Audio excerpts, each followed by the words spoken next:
A little bird gave me a copy of Megan McArdle's book, The Upside of Down, which is literally an entire book about how failure equals success. Hell yeah. Okay? Hold on a minute. There should be an asterisk next to that. Failure equals success when you are the scion of a fucking wealthy family that can throw money at every one of your fuck-ups. Don't forget that. Wait, fuck it. But that's Fuck Will, it. right? Dude, so this exactly. this is gonna be our Talmud. Yeah. Okay, fuck it, dude. I have skimmed the first 50 or so pages, and I'm here to tell you they are more abominable than you can possibly imagine. And fuck it. I'm just going to read the first page right now. This is going to be a preview of what you're going to get next time. I'm going to assign everyone a couple chapters. I don't really even care if you read them. We're going to do a full book report on Megan McArdle next episode. But just as a preview for that, I want to read you the page 1 preface from Megan McArdle's The Upside of Down. Refrain comments until I'm over so that the horror can fully sink in. Here it goes. When you tell people you're writing a book, everyone tends to ask the same question. What's it about?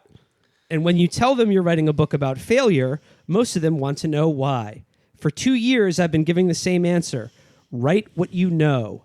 Mostly they think I'm joking, or at least they're courteous enough to pretend they do.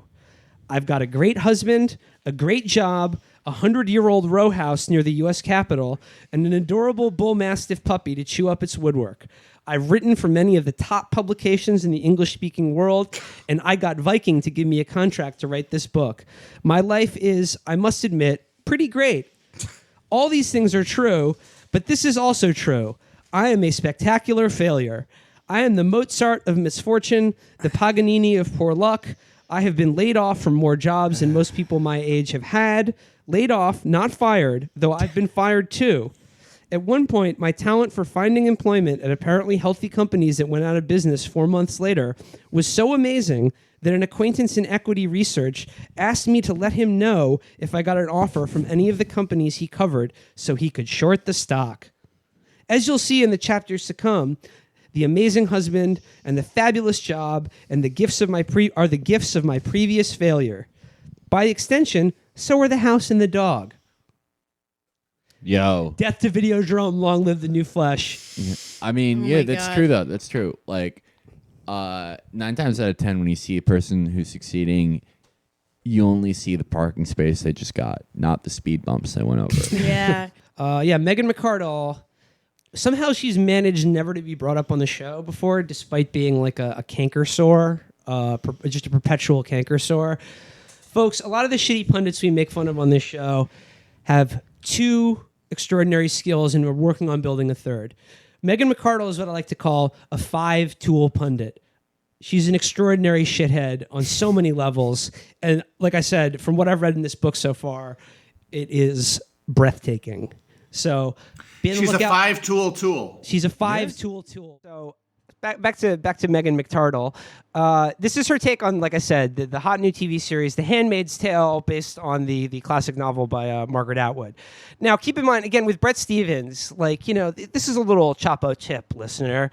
When you approach any one of these opinion columns or figures like Megan McArdle or David Brooks or Ross Douthat, identify the topic that they're addressing, and then try to ask yourself, what's the problem that they're trying to solve with this op-ed? Where are they trying to lead their reader? What issue are they trying to confront? And of course, in Megan's case, her shtick is that she is a hardcore apologist for, just extreme right-wing governance of any kind, doesn't really care much about the social issues as long as, the poor are fed into blast furnaces and she can continue buying fancy kitchen gadgets and get paid 6 figures a year to write absolute drivel. But the problem for Megan is that there's a sort of, I guess, semi-popular new show that a lot of media and takes are being written about that seems to connect it to the sort of hardcore religious fundamentalism and misogyny of the Republican Party. So, however, I would say I do like. I'm sorry, we're not in the show. There's no. People don't own women yet. It's fine. If you would like to read something good about the sort of like lib hysteria over it, go to Jacobin, read Angela Nagel on the Handmaid's Tale I think that is show. a good and interesting critique. Megan sort of touches on it, but like again, Yeah, I think Megan is a moron. though. Megan is going in a different direction. So I just want to read from her now. We are all necessarily prisoners of our own place and time, and thus I was in my youth necessarily a fan of The Handmaid's Tale. Again, I just want to say necessarily used twice in the first sentence. Awful. That's establishing a rhythm. Yeah. I read it. I discussed it very earnestly with like-minded friends. I copied author Margaret Atwood's muted style. And no, you didn't. You did not pick up anything from Margaret Atwood. Your style is the exact opposite of muted. Chump, you could say. If a dog wrote this article, like someone was like, yeah, my dog could detect all the themes in this show. I would believe it just as much as Megan. I'm already losing it reading her unbelievably awful prose. So she says, I tried to copy author. No, God, sorry. But that use has fled, alas. It has been 2 decades since I last waxed indignant about the drinking age or picked up my copy of the book. Even that copy, paperback, dog-eared and water-stained, and threatening to come apart at the spine, has been left behind somewhere, presumably the same place I lost my Velvet Chokers and my Suzanne Vega CDs. Velvet Chokers are cool now, bitch. Yeah. I just okay, first of all, like the fact that she references her copy of the book, dog-eared, coming apart at the spine, everything she thinks is in cliche. My quarrel is not with the politics of The Handmaid's Tale, nor with its realism. Expecting plausibility from dystopian fiction is like expecting haute cuisine from a highway service area. And that's also reading the rest of this piece is like one of those caveats where it's like, well, when you realize that, you should have stopped writing this piece because it doesn't work anymore. Like, you just said the thing that undermines the whole of the rest of your piece. But Libby, fine, I go think on, you yeah. mean kavit. It's pronounced kavit, as we learned from bitch. Felix. That was a joke when I did that. I'm an autodidact, so I can't say everything right. Listen to this. Of the dystopian fiction I've read, only 1984 comes even remotely close to feeling real. That's the worst fucking example. That is the book. Oh my that got it, like it was describing the totalitarian conditions of the Soviet Union. The actual future we live in that is dystopian is fucking nothing like 1984. It's more like Brave New World, Yeah. but also I like that Megan I think she's confused. I think she Yeah. probably means Brave New World. She's like every forum poster who's like 2 words, 1984, The Animal Farm by George Orwell. It's the prequel to The Matrix. So she goes on to talk about how, genre fiction, blah, blah, blah, can be used as a cautionary tale. But her whole point is that The Handmaid's Tale is not a cautionary tale for our present moment. So she goes, reading accounts of those actual regimes, and I think thus far she's referenced Hitler and North Korea, I'm always surprised at how culturally embedded they remained, even as they proclaimed that they were enacting a new world order in which everything would be different. People still got married and settled into family domesticity under communist regimes that were supposedly sweeping away all the vestiges of private lives in favor of creating new Soviet man or his many cousins. People in theocratic states still had a considerable variance in the level of religious observance. Theoretically, internationalist ideologies fell back onto nationalist sentiment to motivate the masses. All of which is to say, the Taliban certainly existed, but it could not exist in America because it would not have no popular base from which to launch its attacks. No historic practice of burqa wearing to ratify bringing them back. The most banal observation imaginable. Just drivel. I haven't read or seen The Handmaid's Tale. Is it about the Taliban? Like, is it Actually specifically about the Taliban? So double check me on this because it's been years since I've read it. But if I remember correctly, this is the part you keep if I'm right. Actually, the terrorist attack was a false flag by domestic right-wingers. They just blamed Muslims. And then it's like a it's sort of like Children of Men, and in the future, like infertility has gotten is very widespread, and the handmaids are there was a natural biological disaster, and there's there's female slavery which has existed, but it's also a very unified political theocracy. It's not a thing that has been. This sounds like my speculative fiction future book. I don't have anything in it except for the main villain is a it's a woman who's a judge, and she's bad, and she's addressed. Her last name is Justice, so they're like Miss Justice. That's all I have, and it's 900 pages of people calling her that. Megan talks earlier about how, like, in Atwood's Gilead, like, it actually, there aren't one-to-one comparisons between, like, a straight Christian theocracy because they use images of, like, prayer wheels or whatever. And I like in her mind, like, in the sort of right-wing speculative fiction, she's, like, sort of surprised that, like, actual authors, when they create, like, another world or alternate history to our own, like, aren't just blatant hacks who just pick literal things from the present moment to land. They can actually make things up. So she's amazed by that. And in doing a little research for this, I came across Megan McArdle, science fiction author. What? On her latest Reddit AMA, she says she is taking time off to write a science fiction novel completely on spec and may publish it herself. I cannot wait. She is also no stranger to sort of, just as she mentioned, she has a childhood interest in dystopian fiction. Listen to this from the same Reddit AMA. A couple of decades ago, this is McArdle writing, I toyed with the idea of writing a novel where the U.S. broke up into two countries, liberal Stan and fundamentalist Stan. Why would they call themselves by like a Central Asian? Yeah, it would be Liberalvakia. Yeah. Would it shock you to find out that Megan has some even more interesting thoughts actually about Nazi Germany? Okay, I want to hear this. Let's dive into This is this. the best part, yeah. Yeah. She quotes from the book now. The inciting event is a lightly fictionalized version of the Reichstag fire, as you pointed out, but a careful student of history would note that a decade after the Reichstag fire, most of German society still looked pretty much like it had in 1925. Well, for some people. No, I'm not excusing Nazi atrocities in any way, shape, or form. Already going That's great. how you know you got a good column, is when you write that. Why didn't she just... You should definitely have to include that caveat in there. The delete key is right there, and but she can't stop when she started a paragraph. That's already apologizing for her paragraph. And she goes, nor am I discounting the sweeping changes that Hitler did make. Again, completely These contradicting what you just said. This is the middle of my Tinder profile, by the way.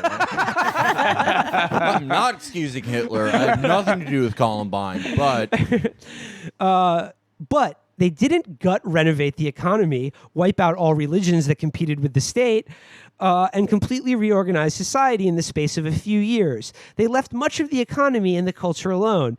For structural reasons, she needs her handmaid to remember the world before blah, blah, blah. She's like doing logic. About, like, of course, she's a libertarian, so, like, the fact that unions were abolished has, like, that's not real politics. Like, if Megan McArdle was, like, the time-traveling libertarian who experienced the fall of, like, German democracy and the rise of Adolf Hitler, she'd be like, I can notice very little different. In fact...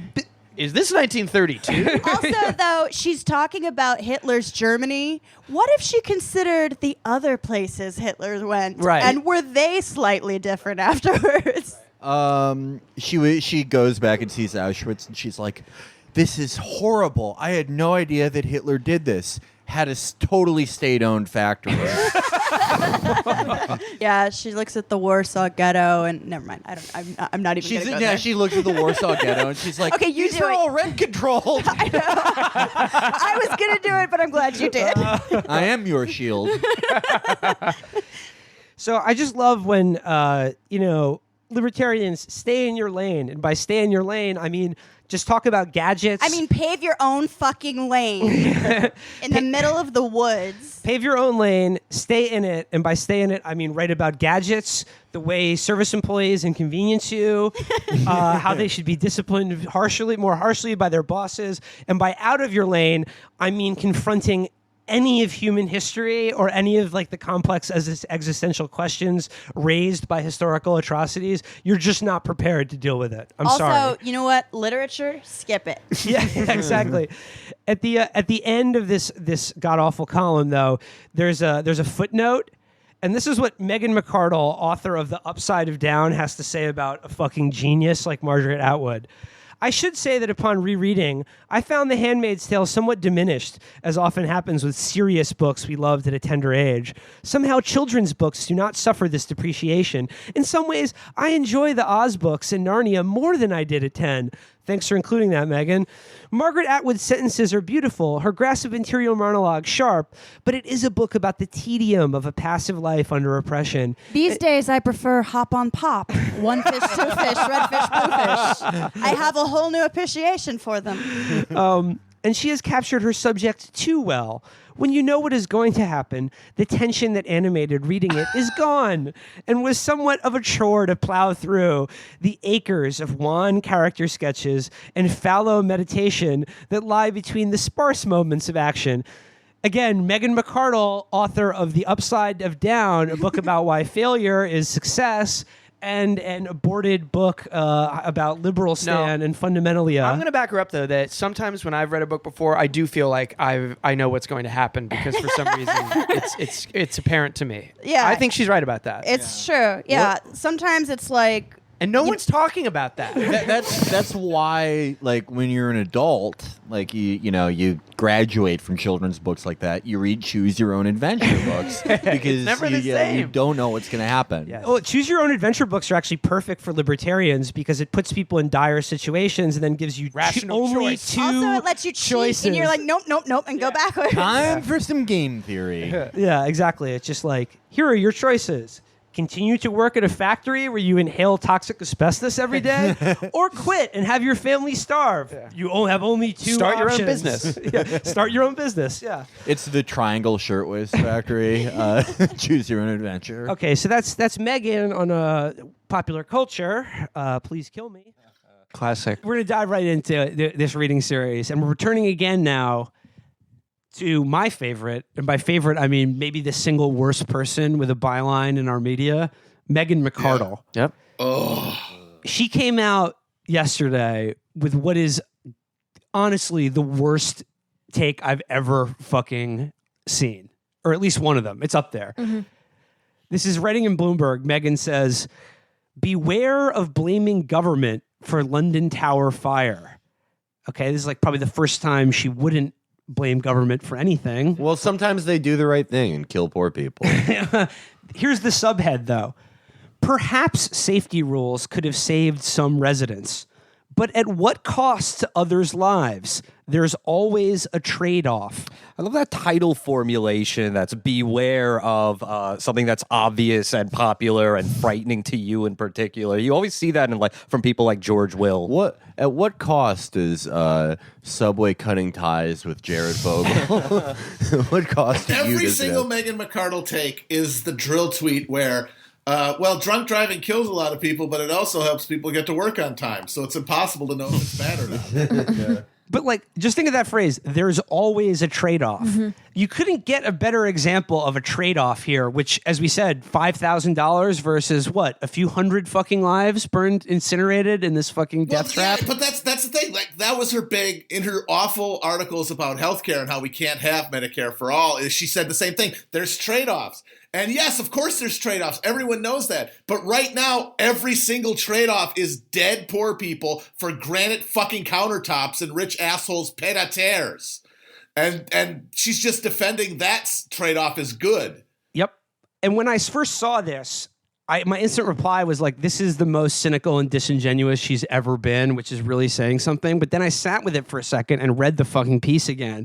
And I was like, wait, no, she's not being disingenuous or cynical at all. Mm-hmm. This is exactly what she believes. Yeah. This is her being honest. But she's just not aware of it. Like, do you think Megan, because she's lazy as in addition to being dumb, do you think she just wasn't aware of the body count when she wrote this? I think she didn't care. Just didn't care? Nah, there's no... I mean, the point stands. You can't let emotional things like the number of people who died affect your rational arguments. Yeah.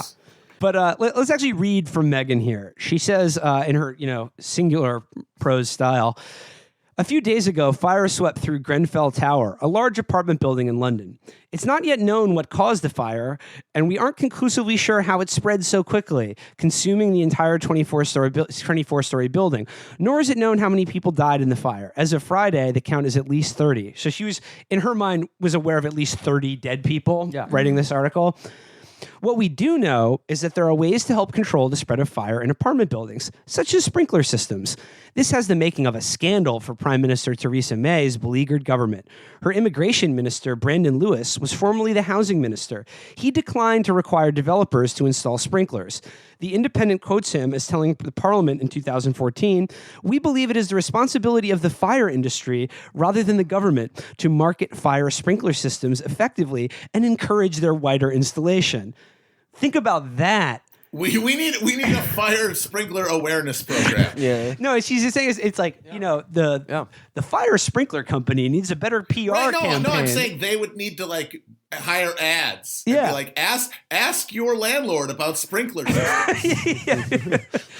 It's just like a hallway totally on fire. There's got to be a better way. Even these libertarian minarchists have to at least gesture that they're going to solve a problem in some fashion by throwing a few bucks at a PR campaign. People who died in the Grenfell fire might be alive today if regulators had required sprinkler systems. This does not play well for the Tories. You think? Yeah. But someone's taking a page out of the Saliza playbook. Strident analysis, Megan. But before we start hanging them in effigy, how about not effigy? Yeah. I agree with half of that, yeah.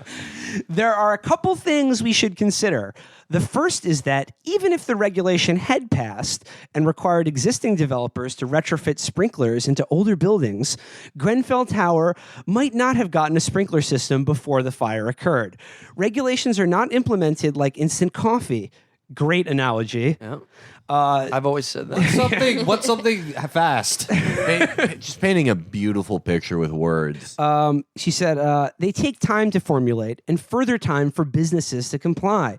All the political will in the world cannot conjure up enough sprinkler systems and sprinkler system installers to instantly transform a nation's housing stock. Shut up! Shut up! Oh my fucking God! She's trying to drown you in just absolute banality. Oh my God! I think it's a good point. Because we can't do it overnight, we shouldn't do it. That's a great point. Don't do anything! Unless it's instant coffee, I don't want it. Wait, hang on a second. She said we make these trade-offs every day. I don't see how driving a car is a trade-off. Okay, she says, when the cost is as personal, as glaring and obvious as restricting every car to a snail's pace, we can see that not all safety trade-offs are worth it. However, when the cost seems to be borne by someone else, we suddenly become safety absolutists. No price is too great. I'm a safety jihadist. Allahu Osha! Unfortunately, other people's money has a way of ultimately coming out of our own pockets. Yes. If it costs more to build buildings, then rents... Okay, wait a second. This paragraph here, from sentence to sentence, line to line, is, I forget who pointed this out, is like the galactic brain meme happening in real time, okay? We're going from regular brain to cosmic consciousness right now. Hit me. Okay. If it costs more to build buildings, then rents will rise. People will be forced to live in smaller spaces, perhaps farther away. Some of them, in fact, may be forced to commute by automobile and then die in a car accident. Oh my God. We don't see those costs in the same way we see a fire's victims. We will never know the name of the guy who was killed in a car accident because he had to live far from work because rents rose because regulators required sprinkler systems. This is a talking head song. Look, Where the hell was this fucking absolute paralysis in the face of the butterfly effect when she was saying, you know what, go invade Iraq. That'll be Yes, fine. absolutely. Yeah. Yeah. All right, at the I don't want Matt to have a stroke, so I'll just go to the last paragraph here. It's possible that by allowing large residential buildings to operate without sprinkler systems, the British government has prevented untold thousands of people from being driven into homelessness by higher housing costs. This is public housing! If you think about like all the people who are like homeless per se, and you think about all of the widely available housing stock that there is in a city like London or New York, let's say we just, housed homeless people in the available housing. who's to say they wouldn't? I mean, like they're not used to having a house, so they could slip and fall in the shower, Sure. leave a stove on. You know, and let's not forget the horrible consequence of that, which is that the investment portfolio of a bunch of psychotic Saudi princes and Russian oil oligarchs would be slightly reduced. Megan McArdle is a thought leader. She's the head of the Republican Party. She invented conservatism. Well, here's the thing, like healthcare, right? There's a lot of people who don't have it. A lot of people who will die without it if it gets taken away from them. Whom among those people who might otherwise die are actually murderers? Okay, right. Like think about the lives that we're saving by having. What if future baby Hitler was in Grenfell Tower? Oh my! This is Black Mirror. Megan McArdle is doing Black Mirror. What if you saved somebody's life, but they made an app that killed you? No, but like this gets to the heart of how idiotic this argument is, because you can make it about anything, anytime, for any reason. Yeah. It's literally just saying, but what if? And as you pointed out, counterfactuals were not that interesting to her back in the Iraq War days. Oh, absolutely. Right. All of her bullshit about trade-offs and like other people's money and who's going to pay for it, all that shit goes out the window when we decided to like fucking invade and occupy a country that had nothing to do with 9/11 because she felt like it. Think about like what her annual salary at Bloomberg is versus what it would have cost to install a sprinkler system in that building. That's another trade-off. It's a good unit. Yeah. I'm just going to finish this final paragraph. We got off the hook, but it says, it's possible that by allowing large residential buildings to operate without sprinkler systems, the British government has prevented untold thousands of people from being driven into homelessness by higher housing costs. It's also possible that a sprinkler system would not have saved lives in Grenfell and Grenfell in front. Okay. Yeah. As the fire apparently spread outside the building as well within it. It spread outside the building because it was cladded in flammable shit. Yeah. Hold these possibilities in mind before condemning those who choose to spend government resources on other priorities. Regulatory decisions are never without costs, and sometimes their benefits are invisible. Costs, and the rest of all these sentences is costs to my fellow rich pieces of shit. Yep. That's the cost that she's worried about. That's it. That's the cost she's concerned about. This is as disgusting as like any eliminationist, like ethno-nationalist article you would read. It's just as disgusting and heartless, but because it's behind like a respectable ideological position, it's okay. But it's saying the same thing. Like it's a zero-sum game, and sometimes people have to die for it at the altar of this ideology. Yeah, that's like that is one of the most sociopathic things I've seen in years. It's like I see it almost as a form of eugenics. I wrote this piece a while back about the eugenics in the Republican Party, and libertarians lost their shit, and they're like, how dare you? You know, the real eugenics is abortion. But I think you can really say this, like her piece is part of that. You know, like she's literally arguing that these poor people who live in housing for poor people, well, you know, that money could have been spent elsewhere.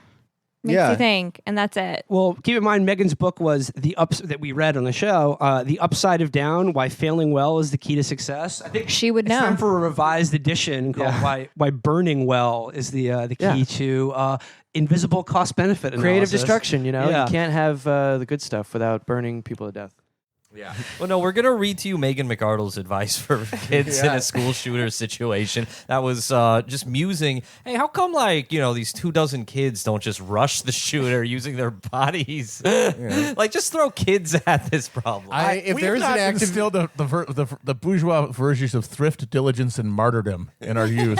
We need to teach our kids about how the Soviets won Stalingrad. Yeah. Take no step back. If you don't have a ruler, pick up a ruler from one of your fallen comrades. The flag that they raise over the Reichstag is just the turkey that you cut out of the construction paper.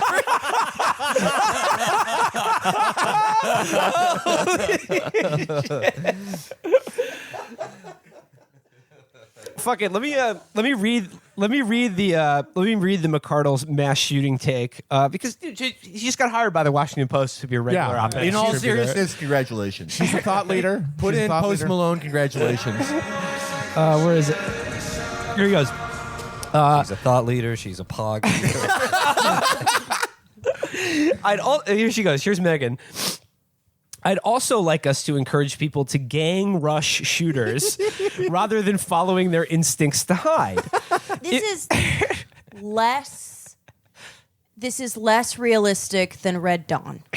Well, what's so amazing about this is so her whole thing, their whole skeptical libertarian thing is they're always there to throw water on any kind of social engineering scheme, right? It's like, well, markets are sort of people's expressing their preferences, and we kind of have to let that work, and because you always have a negative consequence for trying to do something. Like you might put fireproof cladding on a thing, but that's costing money and time that could have been done something that might be more important. Blah blah. That's all it is. But she wants us to somehow, she doesn't say how, inculcate into people from childhood to ignore their instinct to survive and become a giant organism, like to become like in a beehive or like ants. Become a Gundam. Yeah, to just be stop being an individual who's worried about life or death. Become part of a collective being that can swarm over someone and doesn't care if it lives or dies. Some of you aren't gonna make it. How's that for fucking social engineering? Here, so let me read the rest of this. She goes, rather than following their instincts to hide, if we drilled it into young people that the correct thing to do is for everyone to instantly run at the guy with the gun, these sorts of mass shootings would be less deadly. Because even a guy with a very powerful weapon can be brought down by 8 to 12 unarmed bodies piling on him at once. Would it work? Would people do it? I have no idea. That is the best way to introduce a plan. Treating high school like Full Metal Jacket is kind of how we got into this problem. Preschool. Teaching you got to start them when they're kids because this was after Newtown. Wait, that was in an elementary school. Newtown. Let Will read the last line. Would people do it? I have no idea. All I can say is that both these things would be more effective than banning rifles with pistol grips. I can say that for definitely sure. say that. Imagine what that training would look like. Bunch of 4-year-olds crying. You're hitting them with riding crops. You're telling them that death is glorious. Oh my God! I know just. It is glorious to die for the cause of your school. Matt, you say that guy used to train the kids. We were watching their videos. Well, Matt, you say Iran managed to do it. What's saying? She wants no other element of that. She doesn't want any kind of she wants atomized neoliberal subjects in every way, but she wants to turn children into Basij fucking fucking wave attackers. That is insane. It proves that she's absolutely ad hoc making up bullshit. None of it is connected to any kind of broader idea. It's just, well, I can't say that gun control is good because that's what the libs say. What else? What could I do instead? What would not be gun? I got to say something because you just sound kind of like out of touch and callous if you say, well, there's nothing we can do about kids getting killed in an elementary school. But I can't say we can get rid of guns because the libs say that. How about we get a cadre of child soldier brainwashers? We hire a bunch of guys who abduct kids and turn them into soldiers in Central African Republic. Soldiers. No, the people who train the child soldiers, and we take them to every school. Child wranglers. The child wranglers, and we put one in every school. I don't know what the title is. How about you put them in sort of a studio environment with club quality music and lighting, an encouraging environment, soldier cycle. But it's like, how do you integrate a world where one class a day? It's like you got reading and writing and arithmetic, and then death swarming. The four R's. Yeah. Reading, writing, arithmetic, and rampage. Yeah. How do you integrate a school system, a culture that has that as a key component of childhood education with the sort of go along to get along laissez-faire market world of individual consumers that she advocates in everything else she writes? Look, she's not saying she has all the answers. But I feel like there are no bad ideas in brainstorming, and you're being really negative. Yeah, look, it's a complex world, but if I could teach my kids 3 things, it's manners, math, and martyrdom. I got to talk about McMegan because I'm a connoisseur of McMegan, and it's so funny that in that long thread she's. It's clear what she's doing. She's, it's the same move they always do, which is to be like, oh, you claim to care about, the poor and working class, but you don't really know any of them. Presumably I do, and I speak their language and understand them in a way that, cosmopolitan liberals don't. I just need to read a couple things from Megan McArdle right now, and it's funny because it's all based around food. This is from... These people are all just hungry. This is from they her... just write when they're hungry. I just want to read a few selections from a column McMegan wrote for Bloomberg called The Gotta Have It All Kitchen Gift Guide. Subhead, Good news, America. You can now buy a Thermomix. Imagine her. What is that? I will let you know. I will let you know. So so this. Okay, I'm just going to show Matt. Look how long this piece is. I'm going to scroll, and Matt, you just like let the. All right, 1, 2, 3, 4, 5, 6, 7. Between this and the Juicero, we're just like a kitchen gadget blog. That's now. like, oh my I'm god! still scrolling. There have to be 24 like paragraph long items. This is different. Oh, maybe I'm sorry, more like 30. I'm still scrolling. Holy I'm shit! still Are you scrolling. fucking kidding me? Okay, this is the longest thing McArdle has ever written, and it's all about kitchen implements that you and can just buy. like on the road, she wrote it on one long scroll and nailed it in. Okay, on her list, she suggests buying high-quality jar-shaped measuring spoons. Fuck you. You wouldn't think there'd be much to say about measuring spoons. Yes. At least unless you've spent time hunting for your spoons, trying to divine the size of a cheap plastic one. No, it's not that hard. Next I item. waste time hunting for spoons. Next item. All the time. Again, and Megan is speaking. Is that a euphemism? You know, when you're hunting for your spoons? I mean, Matt, this is like you. We noticed how unbelievably long this is, but like Megan is putting in the work here of educating working class people on how to gain the social capital to get the social mobility to get the health care that they need. Look, okay, yeah, I understand. All right, you live with your mom, you take care of her. You basically survive on her disability and some Medicaid. I get that. You know, you have a high school education. You went to a school with very low standards. You really have no ability to get anything other than like into a scam for-profit college that you're going to pay $100,000 for. I understand that, but where's your microplane? If you just got a microplane to get that real good zest from the lemons in your meringue, I think this whole thing could turn around for you. Yeah, I mean, the thing is, every one of these gadgets is what an upper middle class person uses to escape the eternal screaming terror in their brains that their lives are meaningless and that everyone is surrounded by them, hates them, and the only reason people talk to them is because they're all cushioned by this cloud of money and this assurance that nothing will ever happen to them. But deep inside, it's like every day their brain is just replaying Contract to Kill. That's how truly empty and pointless their lives Haven't are. had an orgasm in 6 months? Get a garlic press. Yeah. No, get an extra large spatula. Megan says, a few years back, we somehow acquired a fish spatula. I don't know how, because I hate cooked fish. That was when I realized that a very big spatula is How do you accidentally get specialty kitchen items? Matt, calm down. Matt, please calm down. It's normal, Matt. I'm trying to you educate. Pop like 3 Ambien and then you order them in your sleep. That's the most like exciting. Megan McArdle does. No, okay. That's the most exciting thing that's happened to them. You're stealing my thunder here. I'm breaking out of the holiday gift guide and I'm going back to a classic McArdle column that begins like this. I haven't taken a full count, but as far as I can estimate, we have nearly 90 rolls of Bounty paper towels in our basement. Bathrooms, I can shit all day.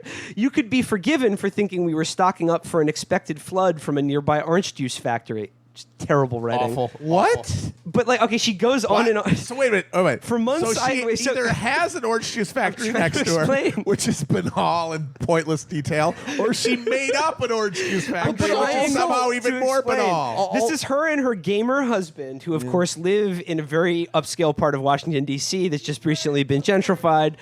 And she says, for months, I've been dutifully taking paper towels out of their Amazon boxes, wondering why they seem to come so frequently. For months, my husband has been tucking the excess neatly away on basement shelves, wondering why our household's current paper towel balance had continued to grow even after he canceled his subscription.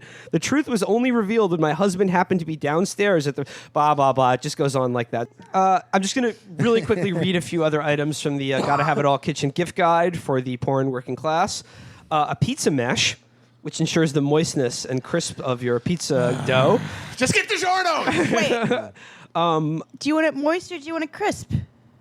Yeah, it's the paradox machine. Yeah. It operates on quantum Schrodinger's Heidegger's crust. Schrodinger's pizza. A twine dispenser. Perfect bowls. Let's see. Twine dispenser sounds like an old-timey insult. You goddamn twine dispenser. A Padorno 4-blade spiralizer. Oh, is that one of those long books that Matt and Amber like to read? Padorno. One of those very long books where you guys are like, Matt, we love Padorno. As Padorno said. A Zoji Rushi rice cooker. Oh my God, lady! That's just an offensive, made-up Asian. Copper, salt, and pepper mills. And by the way, the salt and pepper mills are in the $50 to $150 range. But I got to get down to the very, very This is bottom. honestly, long jockeys. this is like one of those chapters in American Psycho that's just a list of items. Okay, listen to this, but imagine Christian Bale is reading it. This is the Thermomix. Just as I always begin with the humble lemon zester, I always end the guide with this machine, which is the opposite. A hypertrophied kitchen appliance that chops, stirs, and even cooks the food for you. Being able to cook and stir at once reduces a lot of tedious kitchen tasks, from sauce making to caramelizing onions for bacon jam to a few seconds of prep work. No other appliance in my kitchen has done so much to save me time and effort in the kitchen. For what? What are you saving time for? Do I need a Thermomix? No one needs one. But no other machine is going to let you stick all the ingredients for a bechamel or hollandaise into the jar, press a few buttons, and walk away, returning 10 minutes later to a perfectly done sauce.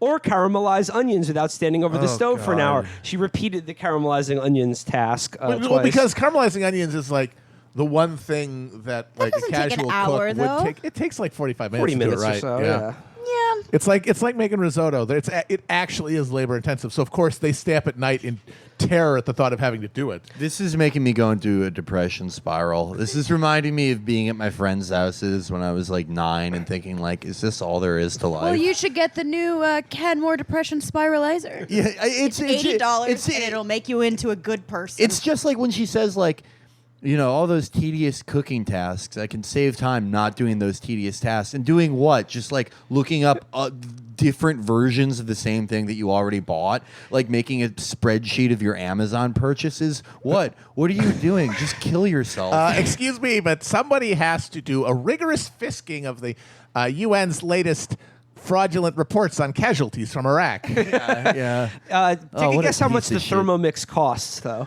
That sounds like a $5,000. I'm going to say $7,500. Price is right It's cheaper now. than that. It's cheaper than that. okay. It's only $1,800. Oh, word. You guys want one? Oh yeah, never mind. That's a good deal. All right. I take back everything. That's a Yeah, we're getting one terrific for deal. the Park Slope Mansion. So we're going to whisk I together. mean, our bechamels, our after show bechamels suck. You Yeah. know, I really want to get a because good we can't really bechamel dedicate sauce. the time. Yeah, and this is the Yeah. perfect time for bechamel to pour yourself a nice warm cup of bechamel, in this drink on the weather. scoop Brooklyn style. Just smell that So- hot New York garbage air and sip your bechamel Yeah. from a teacup. Let me get a bechamel on the rocks, So- please. here's the punchline to Megan McGriddle here. Again, everything revolves around food. And just the problems of the poor absolutely cannot be solved by any sort of redistribution of No, wealth because or property in our society. as she would say, she'd say, I got fewer kitchen gewgaws than I need, but less than I want. Here's the punchline in the same thread that kicked off talking about David Brooks. McGriddle says this: a lot of folks on the left are not familiar with work on social class that was considered foundational in my brief activist years. She continues, I went to college in the immediate post-communist world where we still fundamentally spoke the language of Marx. Today's left doesn't at all. She sucks. God, she's awful. Yeah, read that. I mean, I only like it's long, but check out the Megan McArdle holiday kitchen And that gift guide. insane litany she did, like, she's got a lot of money. You know, she's Yeah, well yeah. off, but she's not even close to one of the richest people in this country. And if somebody like that, who contributes that little, is able to amass such a grotesque menagerie of completely superfluous Spatulas. items, and thinking just, if you can countenance a world where half of the population lives on $1 a day, and she has 15 types of lemon zester, then you are fundamentally a sociopathic monster. Let them eat zest. Let them eat zest. Because if you don't see that disparity and get just physically fucking nauseous at the injustice of it, I don't want to fucking talk to you. Fuck off. Stick a fucking microplane up your ass.